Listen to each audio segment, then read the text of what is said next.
วันที่ 6 พฤษภาคม 2025 นี้โรงการเมืองโรงการกองบัญชาการและโรงพลาธิการปกสแขวงหัวพันได้จัดพิธีเสริมซึมเอกสารเปิดบัญดำเนินชีวิตการเมือง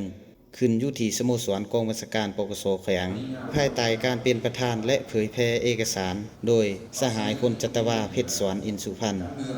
หัวหน้ากองบัญชาการปกสแขวงหัวพันและบรรดาสหายหัวหน้าห้องทั้ง3ห้องมีบรรดาหัวหน้าห้องหัวหน้าห้องแผนกตลอดหอดนายและพลตำรวจทั้ง3ห้องเข้าร่วมนำเอกสารที่นำมาเผยแพร่ในครั้งนี้ประกอบมี4เอกสารคือเพิ่มทวีเวียกงานศึกษาอบรมการเมืองแนวคิดในกำลังป้องกันความสงบเสริมขยายถาดแท้มูลเสื่อปฏิบัติอันสง่างามของกำลังป้องกันความสงบประชาชน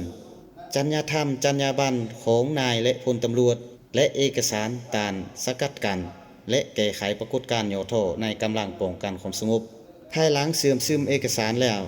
จะได้เขียนบทสำรวจตนเองเพื่อสังเกตตีราคาการเคลื่อนไหวปฏิบัติหน้าที่เวียกงานในระยะ1 ปีผ่านมาผ่านในกองประชุมและแบ่งประเภทโดยให้หมู่คณะในกองประชุมประกอบความคิดเห็นและประชามติเป็นเอกภาพตำหนิส่งข่าวก็สร้างสวยเหลือซึ่งกันและกันทั้งนี้ก็เพื่อเฮ็ดให้การปฏิบัติหน้าที่เวียกงานของนายและพลตำรวจได้รับผลสำเร็จอย่างจบงามทั้งเป็นการเพิ่มทวีเวียกงานศึกษาอบรมให้กำลังป้องกันความสงบมีความหนักแน่นทางด้านการเมืองแนวคิดเข้มแข็งทางด้านการจัดตั้งมีแบบแผนทันสมัย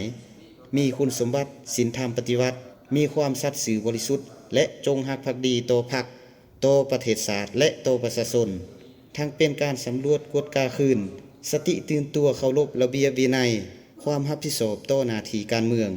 และการฝึกฝนหล่อหลอมคุณสมบัติศีลธรรมปฏิวัติและแบบแผนวิธีเฮ็ดเวียกของนายและพลตำรวจในระยะใหม่ให้มีทางก้าวขึ้นไปเรื่อยๆตำรวจสืบสวนสอบสวนของตำรวจลาวมีบทบาทเลื่อมใสดังดาว